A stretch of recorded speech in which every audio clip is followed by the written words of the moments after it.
Episode 25 of my Hiking the Continental Divide Trail series sees me leave Anaconda, rejoining the CDT and crossing the rugged Champion Pass with its sweeping alpine views. After a resupply in Helena, Montana's lively capital, I navigate the Helena National Forest, tackling Fletcher Pass and Rogers Pass amid jagged peaks and forested slopes. A major blunder strikes when I reach a water source late at night, only to find it bone dry, testing my grit. Join me for a thrilling trek packed with epic terrain and hard-earned lessons. First, let me give you another example of the incredibly kind and generous people I've met on this trip. I had new trekking pole tips mailed to me as one had already broken off and was wearing down the pole, while the other is bent. The problem is getting them off. Across the road from the motel is a Chevrolet dealership, D Chevrolet. I head over right on 5:30 p.m. to see if someone can help. Usually, the last thing anyone wants is someone walking in at closing time, especially when I'm not there to buy a car or get one serviced. But I meet the service manager, Jim Miller, and he couldn't be more helpful. We strike out that night trying to get the tips off, but he tells me to come back tomorrow and he'll get someone in the workshop to have a look. After chatting for a while about the hike, he insists on shouting me dinner. I refuse 10 times I think, but in the end he insists. Unbelievable. I should be paying him money for helping me out.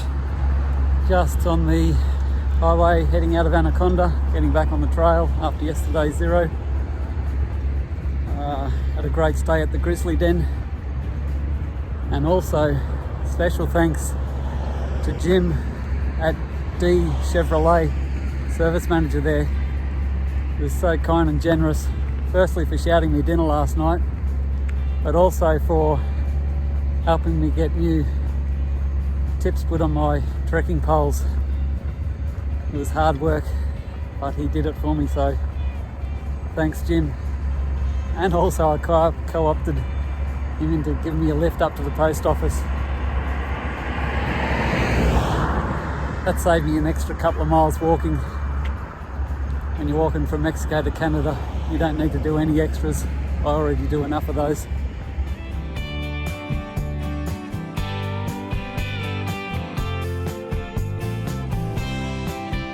Couple of things to add to my new trekking pole tips. Thanks Paulie for organising. I've got new snazzy blue shoes, new pants. Shoes are very bright. I guess they match my shirt. Speaking of the shirt, no new shirt. Got to hang on to that. The other thing about the pants, if anyone's looking to lose some weight, I can highly recommend hiking the CDT. I've lost 3 inches off my waist since I started. So if you're looking to lose some weight, get out here hiking, that'll do the job.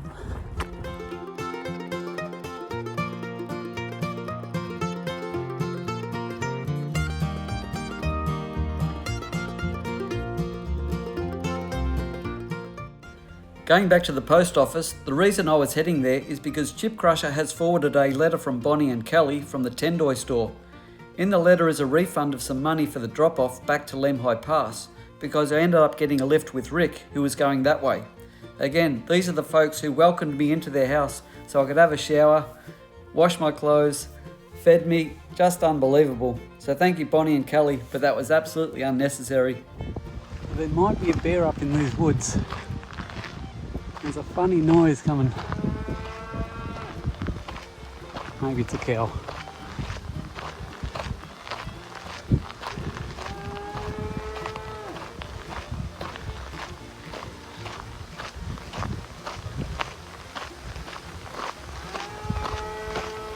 I think it's definitely a cow now.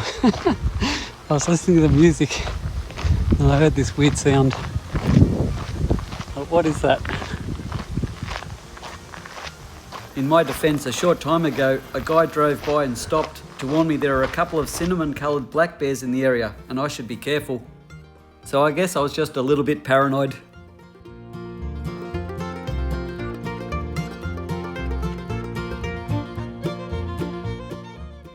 I don't get going until 9:35 a.m, but I'm not too concerned as most of the day is a road walk of varying kinds.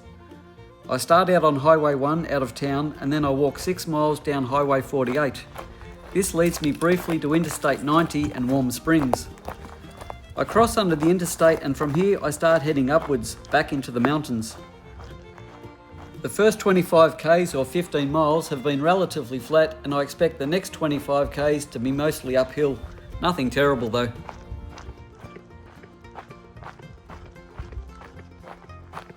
It is about a 15-mile water carry out of Anaconda, and the first water that turns up is not recommended for drinking due to mine tailings farther up the hill. I'd have to take some on board as there is no other option. I keep it to a minimum though and drink about a litre to get me through.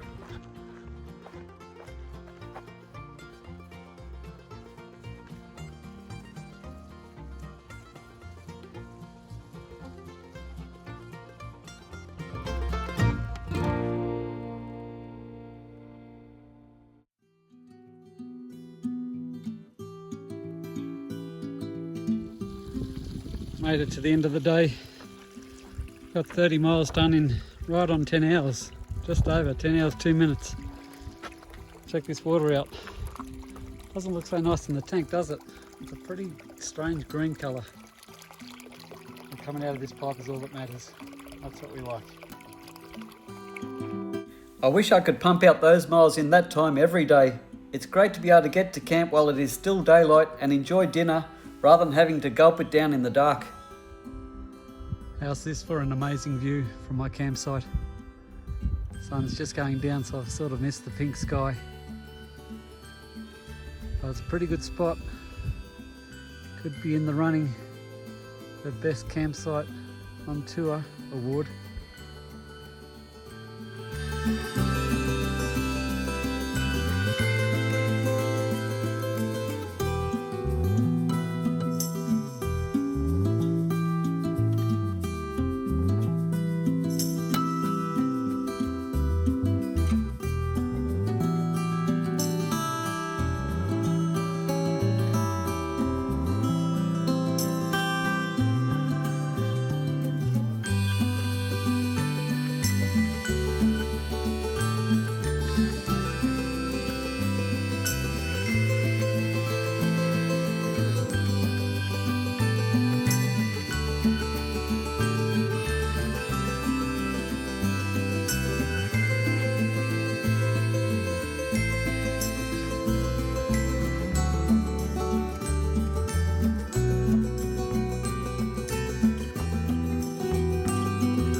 I'm late getting going this morning, and that is because I was up late last night.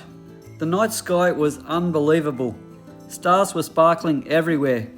It was odd because while I didn't have a cloud in the sky above me, way off in the distance I was treated to an incredible electrical storm. I was wondering if I was going to get drenched in the night, but thankfully the storm stayed away. One of the problems with phone service out on the trail means it's very easy to get distracted. But at least I got a day's worth of posts done. It's also cold again this morning. What's going on? It's supposed to be the middle of summer, but this morning's temperature is only 1 degree Celsius, or 32 Fahrenheit. How's this for a view to get going to first thing in the morning? It's a bit chilly on the hands though.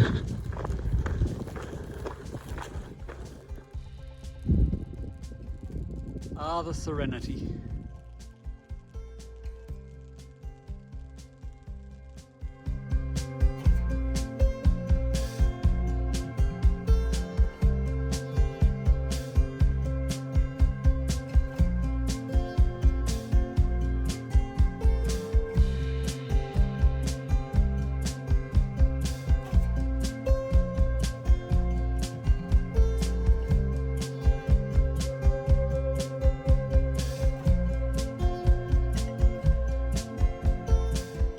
Apart from the views earlier this morning, I've been hiking mostly through dense forest interspersed with grassy meadows. There was also plenty of water this morning, but as the afternoon continues, it is very scarce. I don't think I will make it to the next water source to camp, so at some point I'm going to have to decide when to start carrying it. The problem is that parts of the trail have been rerouted for 2020 and all the relevant information has not been updated in the guide app. It looks like there is about 20 miles between water sources, but all little streams are often not marked. So what to do?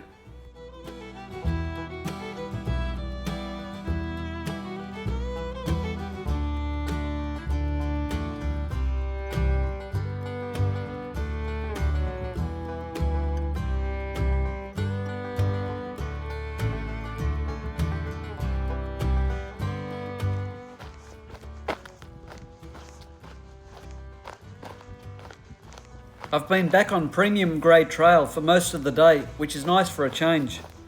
Back in pine forest, the pine needles make a great cushion to walk on.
It's now late in the day and I've almost done my intended 30 miles. The CDT is cutting across the side of a mountain and there is definitely no camping spots around here. While I'm ready to stop for the day, I'll just have to keep going until the terrain changes. It's not too long before I pop out onto a road and I'm walking along beside some cleared forest. About a mile farther on, I approach a pond that looks like it will work. Getting closer, I notice someone has set up a fire ring, so that settles it. I'll find somewhere flat enough regardless. After 31 and a bit miles, that's a pretty good day.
I've been treated to another spectacular sunrise this morning. The sun parting an amazing orange glow across the mountains. Had a pretty easy day today. Only got 17 miles to the highway where I'll hitch into Helena, as it's pronounced here. Yeah, so not too long. I am having another 0 day tomorrow in the hope that Chip Crusher is going to catch up. I just found out last night he's decided to take a different route now, so he's going to head around the Butte section. So I'll push on to the border after that and see how we go. Hopefully he might catch up before then.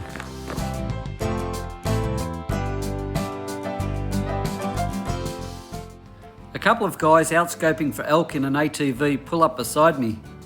We get chatting about the usual stuff such as where did I start from and where am I going, etc. Then they ask me how long ago I started and I reply 5 months. The sound of that even strikes me. 5 months. Where did the time go?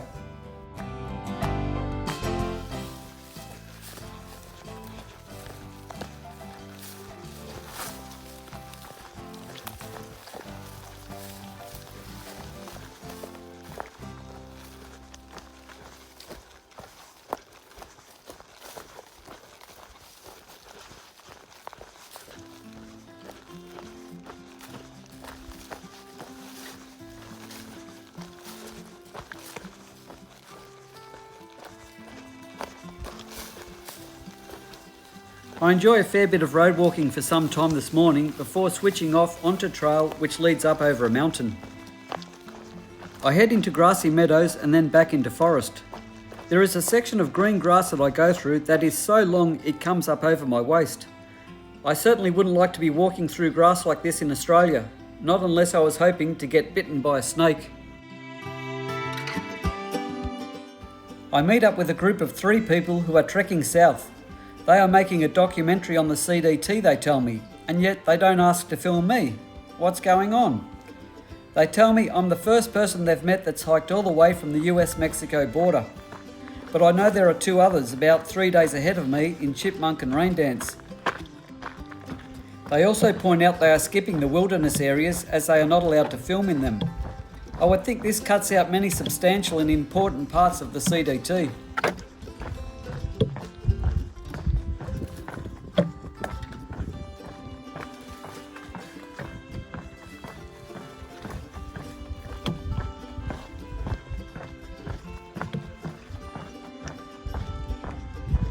The trail comes out at the MacDonald Pass access point on Highway 12. I hike down the highway to where the trail leaves the road and continues north. This turns out to be a mistake as there is a hard shoulder on the Helena side of the road and nowhere for cars to pull over. There is a pull-out area on the other side and so I hope that I'll still be able to get a hitch. It's just that they'll have to cross over double yellow lines to pull in. Next, the most amazing thing happens. Just when I was starting to think there is no way I'm going to get a ride from here, I notice a blue Subaru slow down as it drives past me. A few minutes later, it comes back up the highway and pulls in beside me. The window winds down and you wouldn't believe it, but it is Alan and his wife Mary Lou.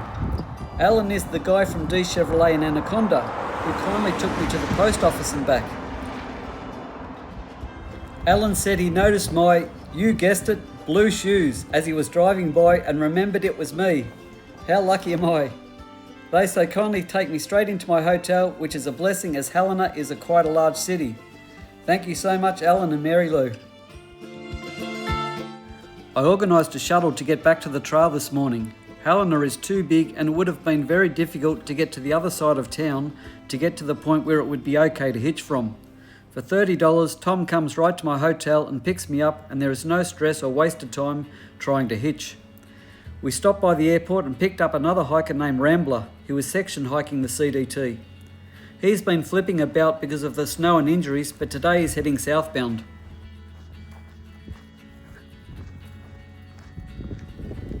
I'm back into it on what is already, at 9:30 AM, a warm day.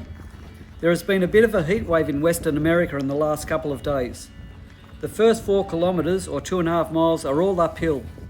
It's a difficult start as there is not a lot of water on this next section, so I'm carrying that extra weight again. I started out with 2.5 litres, but I soon tip a litre out to save the kilo in weight. I'm also carrying 8 nights of dehydrated meals with me as I suspect I won't be able to get them in Augusta, which is my next stop. Augusta is about 125 miles away and I'm hoping to get there in 4 days.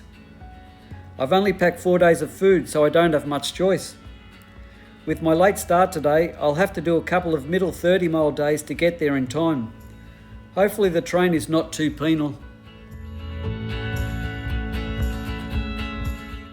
After hiking up a gravel road over the first mountain for the day, the CDT returns to trail and I'm back in Blowdown City. At this early stage, they are more annoying than dangerous. I'm in and out of forest and it's hot when I'm out in the sun. I checked my temperature gauge and it's a top of 33 degrees Celsius. That's 91.4 Fahrenheit. Looks like there's going to be a bit of a competition for some water down here. About 30 cattle versus me. We'll see how we go.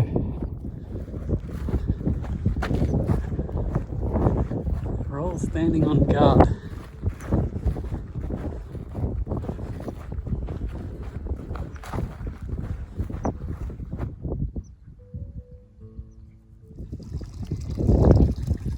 We're all sharing the water together.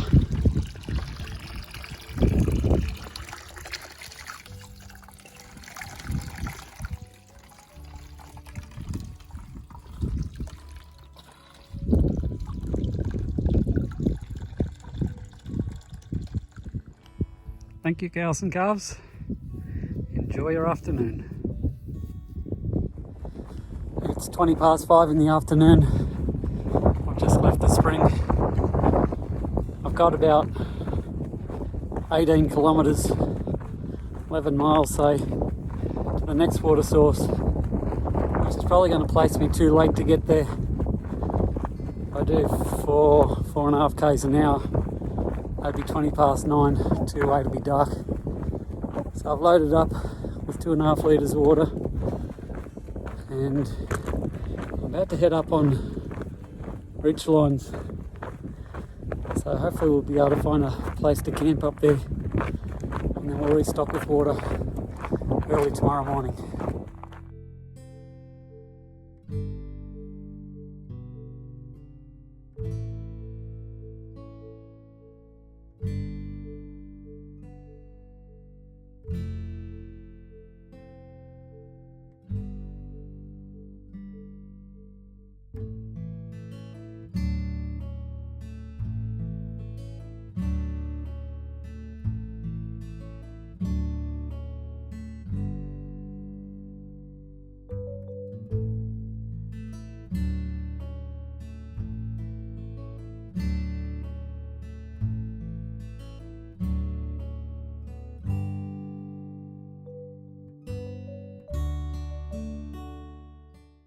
I end the day climbing back up onto a ridge. I get to the top and decide to call it a day. It's an up and down trail going forward and I suspect there will not be too many good campsites coming up. So at the bottom of this mountain it levels out somewhat and I decide to look for a place to camp. I've only managed to get 26 miles done, which is less than what I hoped for, but I'm not in the mood to hike until dark today. It's not too bad I guess, considering I didn't get going until late. I'll just have to make sure I'm up and at it early tomorrow. It looks like a 14-hour day is on the cards.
I've just had a disastrous start to the day. Not what I needed when I need to do big miles. But I did the old can't find where I hung the bareback trick. So I've just been walking around for an hour and a half trying to find that. Just a nightmare. The problem now is that I'm most probably going to not have enough food to get the mileage done that I need to do to get to Augusta in 4 days. So I'll just have to ration what I've got a little bit, try and squeeze out an extra half day on the 5th day. Lots of questions were running through my mind about what to do. Has the bear actually got it and it's gone? Do I forget about it and forge on ahead without it? Do I look to find a trail I can bail out on? Do I spend the whole day looking for it if that's what it takes to find it? It's incredibly frustrating when the sheer helplessness hits me. Am I ever going to find it? Where could it possibly be? I know the direction in which I hung it. Over and over I retrace my steps looking for it. I start to think, am I losing my mind? Did I actually hang it where I think I did? This is one of those situations where I am totally on my own and there is no help forthcoming. It's starting to get light now, but I don't know if that will help or not. The bag has interwoven reflective cord through it, so it should be easy to see in the dark with my headlight. After what seems an eternity, I finally find it. I'd actually been looking too farther afield. Still, thank God it's found and now I can get moving. Quick look at the trail this morning, going up this way around Then we cut across the top of this, well, not across the top, across the side of this wall. Then we get down onto the ridge line. Followed all the way along that way.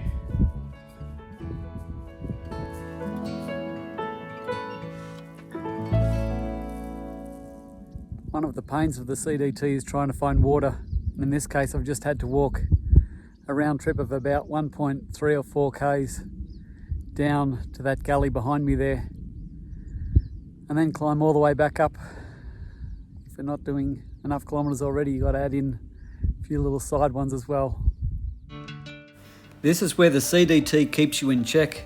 I mistakenly thought I would just rock out 4 30-mile days to Augusta, but with little water, mountainous terrain and a rocky trail, it's not that easy.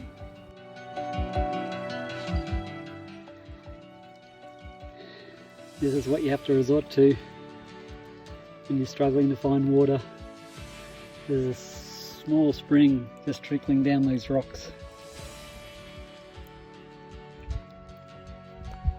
It's just leaching off this one little rock. It takes about 5 minutes to fill a litre bottle. We're nearly done.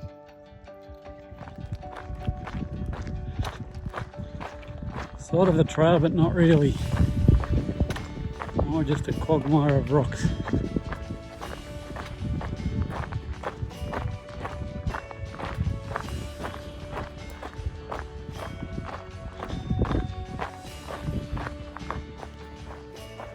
But I'm not that worried. I'll just keep trekking along and get to where I get. It is what it is, you can't force it. Nothing in life worthwhile comes easy, and I view this hike as a once-in-a-lifetime worthwhile pursuit. The struggle is always finding the balance between the hard work and enjoying the moment of the amazing places I find myself in.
It's been such a mixed day today. After the distressing start, the big climbs through the middle of the day, and the tough time I've had getting water, on the whole, the day's turned out pretty good in the end. I've still managed to do great mileage, and I've even found a great campsite, so that's a bonus. I've definitely made sure I know where the bear bag is. I will not be making that mistake again. I think I've been too concerned about placing it too far away from camp.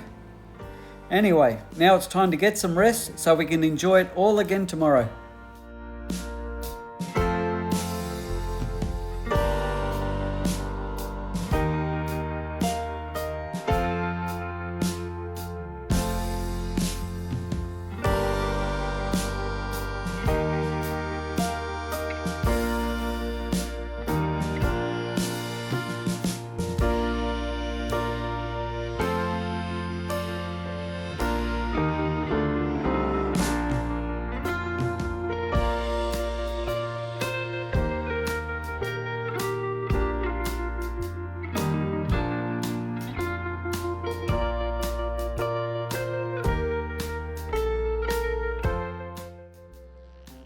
Here's a look back from where I've come from.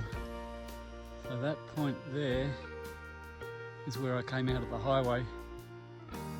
And I've gone up, down, and a mighty big up this one.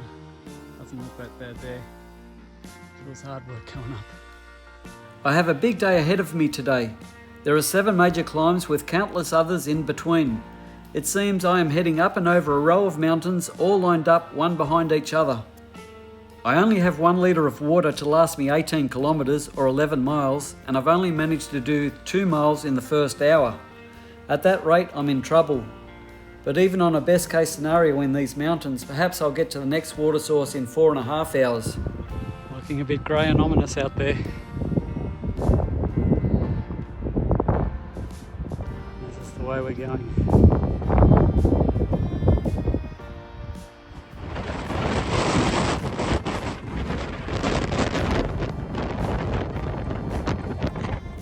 The wind has really picked up and is blowing me about. Of course, I just got up onto this exposed ridge, but thankfully there is no lightning about. Trying to cross the ridge is getting harder as I am being buffeted by the wind.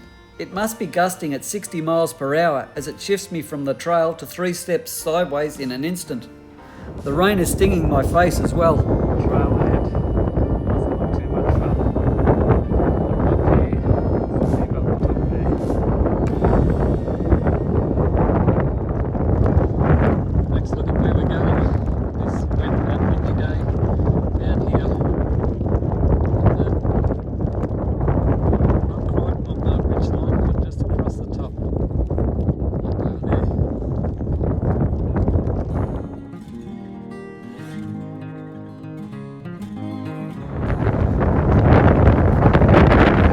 Detour. We'll see what's on this side of the mountain range.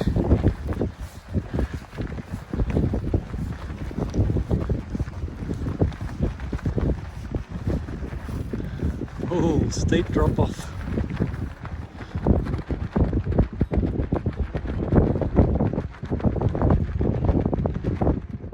About half a mile away, I can see the trail winds around the leeward side of the mountain, so I go as quickly as possible to get some respite. It's crazy how the day can change so quickly. This morning really was so warm, and now it is cold, extremely windy and raining. It doesn't take too long to pass over, but I can see round 2 brewing out in the west.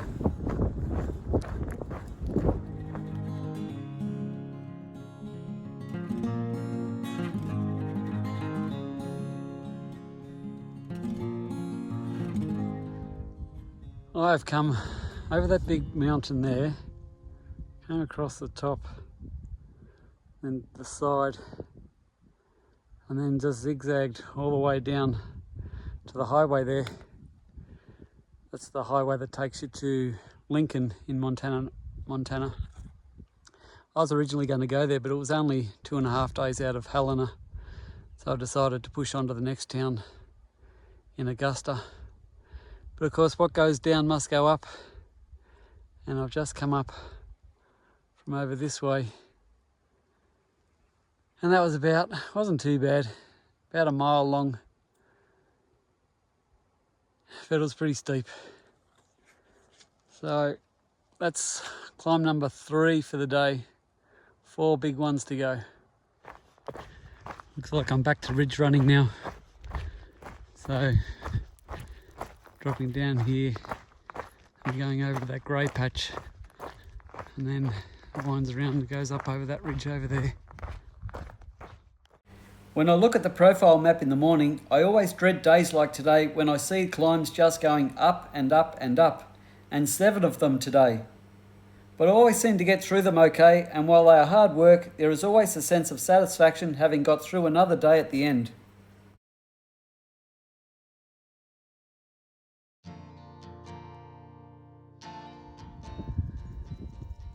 There's 4 mountains, or 4 mountain ranges that I've come up over. You can see the highest one in the background. Like each different line, I've gone up and down over the top. Came around the top of that one there. And for all this time, there's basically been only one source of water since I left camp, which is 20 miles ago. And then you come up here, everything's so dry, and it always amazes me where water can pop out. And hottest it seems of places. But thankfully, all you need is one little trickle, just like this. Just enough to be able to gather it.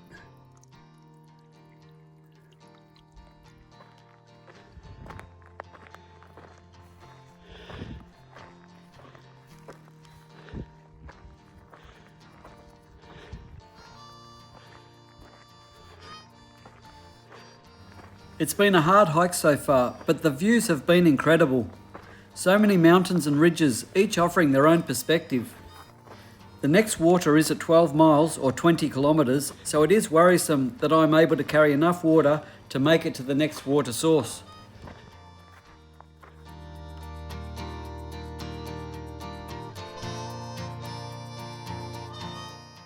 The map shows the next source as a lake, but the latest comment in the guide app is from a couple of weeks ago and describes it merely as a puddle now.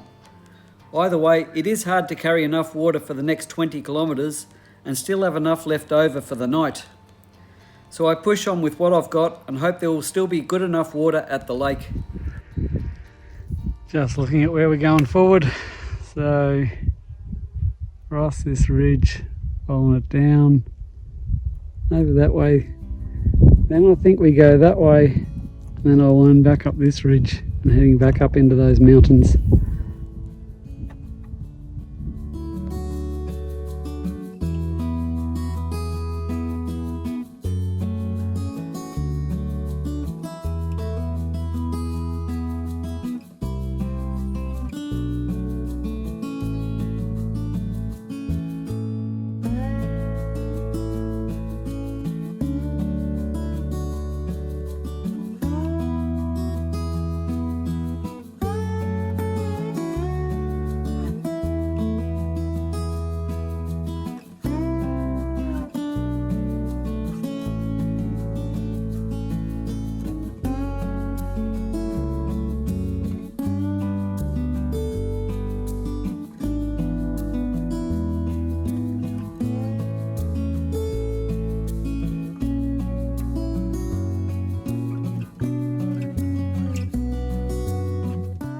There are some amazing views out to my left and right at this time of the evening. The sun is about to dip below a mountain, so it's going to get dark early. This could be a bit of a problem as I descend into the forest. Not the best time to be walking around in grizzly country.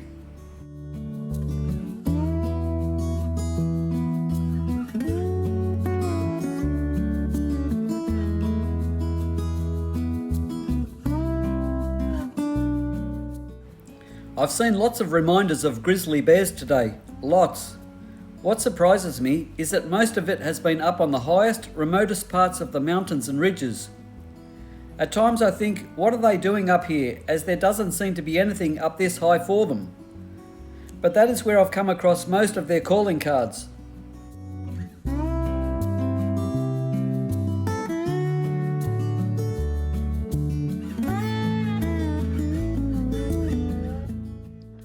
It's 20 to 8 at night, done 46 Ks, still got about 5 to go. It's going to be a late one, maybe 9 o'clock-ish. Got one more mountain to go and have a go at it. It's a monster.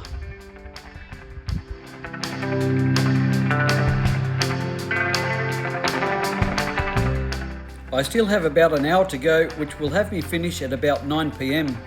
I'm out of water now, so my fingers are crossed that the lake will come through for me.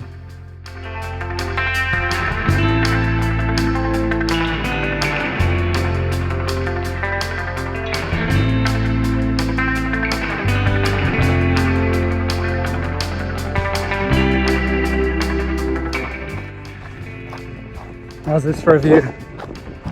Another trip for the day. It's going to get dark pretty quick because it's cloudy, running out of daylight hours. Going across another ridge, just views everywhere, left and right.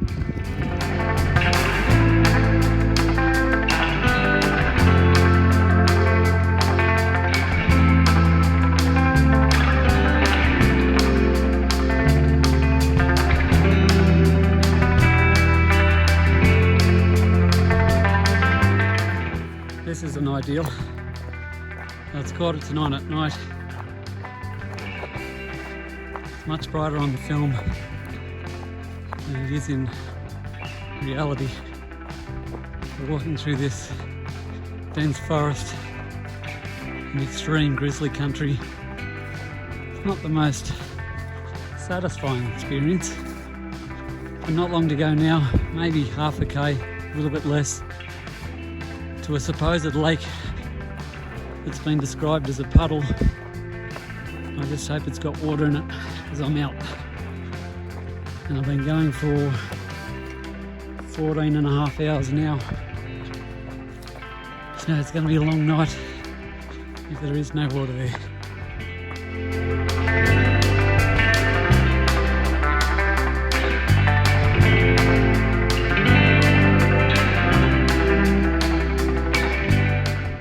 My fears about the lake are immediately realised when I discover it is absolutely bone dry, not even a hint of mud. This is not good. It's certainly not the end of the day that I was looking for, especially after the mountainous day that it has been. I'm very thirsty, to say the least. There is no water for dinner also, obviously. It's too dark and too late to consider going to the next source, as it is probably another 3 hours away. Oh well, it looks like a spam wrap for dinner and straight to bed. It's going to be a long, thirsty night.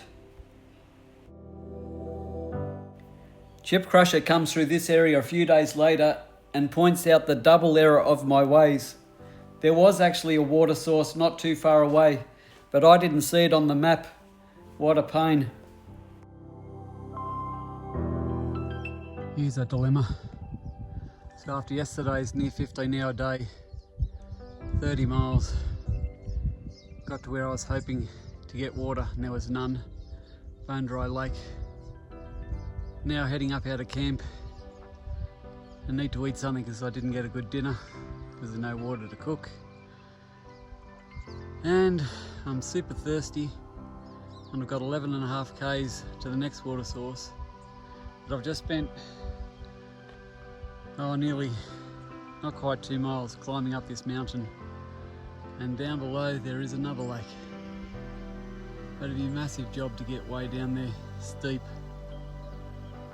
to get it. Whereas if I keep going this way, the dry way, it's still another 9 Ks. So perhaps 2 hours at best. I think I woke up 3 times last night from dreams where I was drinking water from a bottle. I'm hungry as well as thirsty, as I only had a spam wrap for dinner. I also need to eat this morning, but that is difficult while I have nothing to wash anything down with.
Sometimes when I look back, I'm amazed at how it seems, because it doesn't feel like that when I've come down there. But look at this trail going across the side of this mountain, and it goes up through those trees and up over the top.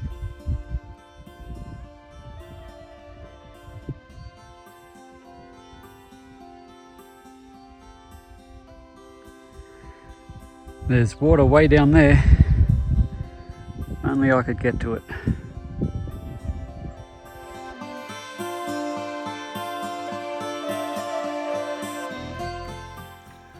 I'm saved. Thank God for this little trickle. The spring is coming out of the mountain. Otherwise, I would have had another 3 kilometres onto the creek that I knew was a definite. I was hoping this was going to be here, but I wasn't certain, so I wasn't counting on it. But I really was hoping it was here, so thankfully it was.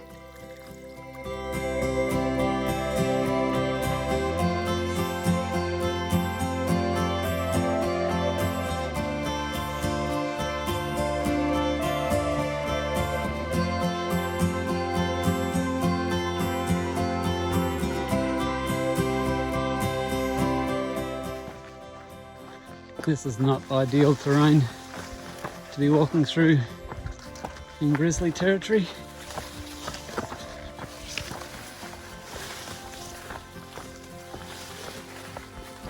It's lovely though. I just completed a long descent down from the ridge, and what is very un-CDT like is that the trail remains relatively flattish for quite a few miles. Whereas yesterday was all about going up and over multiple rows of mountains, today now turns to travelling through the mountains by traversing along the mountain walls. I come to the Dearborn River, and for the first time in a long time I have to get my feet wet to cross. It's funny, it doesn't take long to go from no water to too much water.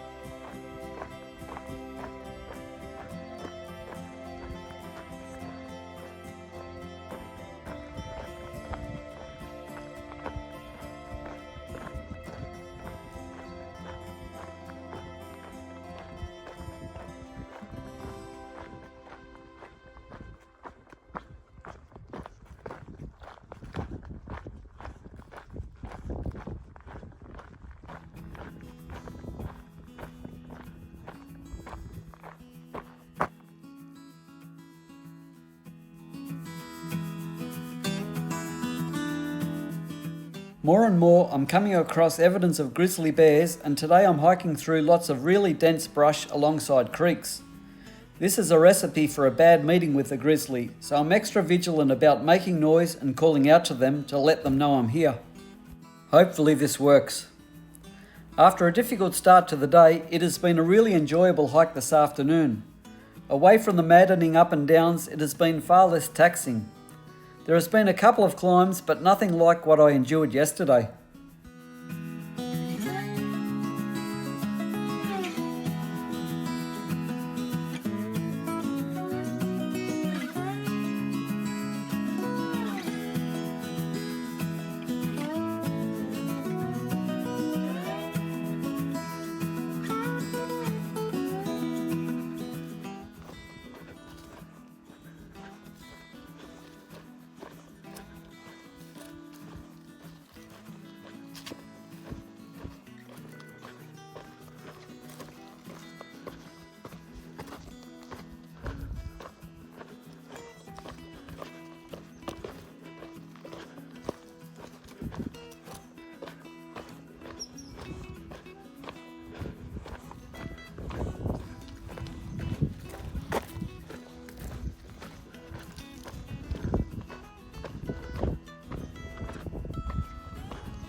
It is so nice to get to camp and still have some time up my sleeve.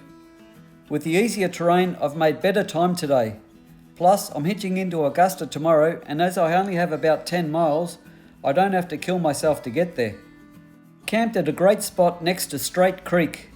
The only worry with camping next to a creek is my sleeping bag and tent usually gather a lot of condensation and require drying out in the morning. But tonight, I'll enjoy the early finish and relax a little.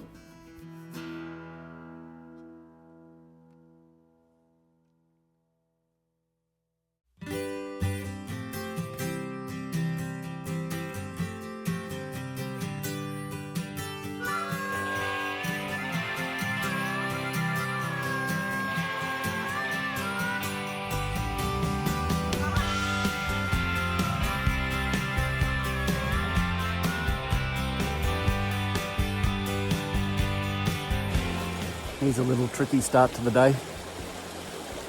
A little log bridge downhill over Straight Creek. I certainly don't want to start off with wet feet. Hopefully we'll get across okay. Short walk into Benchmark today, and then we're going to hitch into Augusta.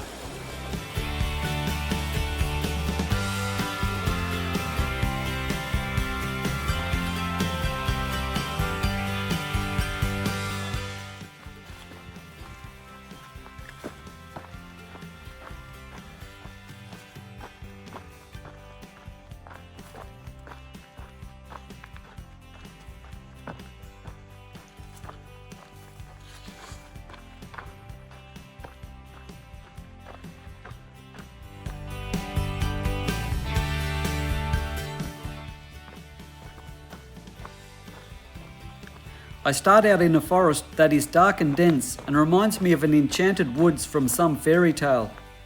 Instead of the big bad wolf, I'm keeping an eye out for the big bad grizzly bear, especially when I get around some noisy streams.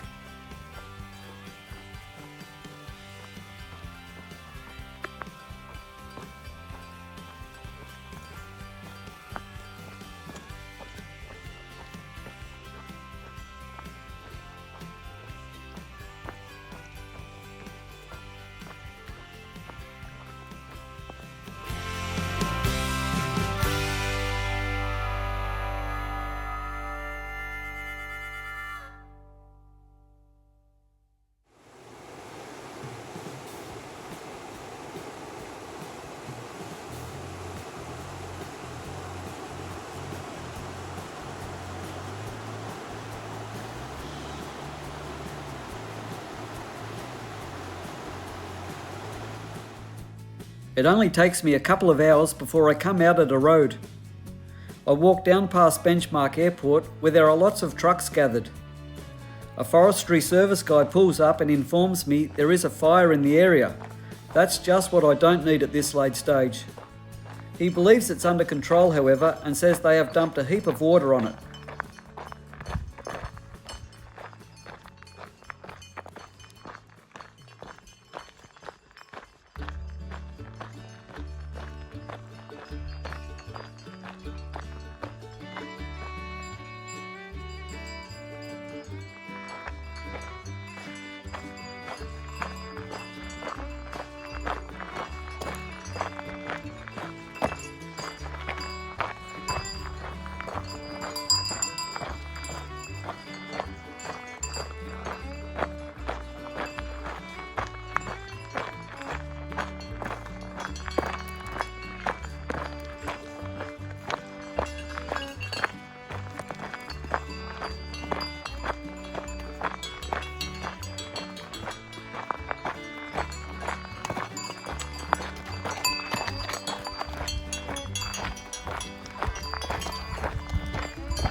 Got some friends.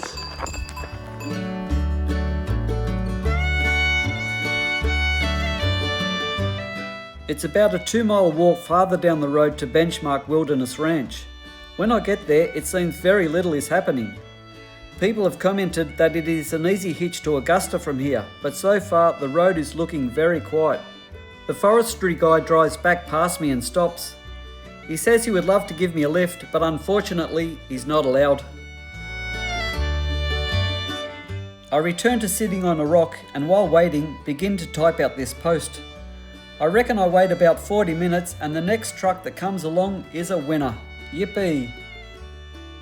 Justine has been up in the mountains horse riding and is headed back to Helena via Augusta. She has an Australian Kelpie dog named Hawkeye. Which reminds me, I've seen lots of Queensland blue and red heelers over in America and Kelpies here too. They are very popular dogs it seems.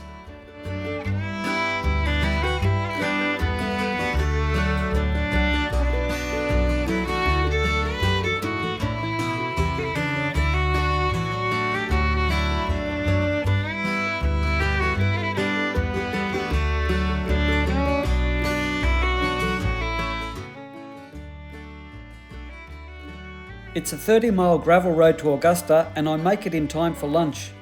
So it's straight to the Lazy Bee Bar where I meet some more great people.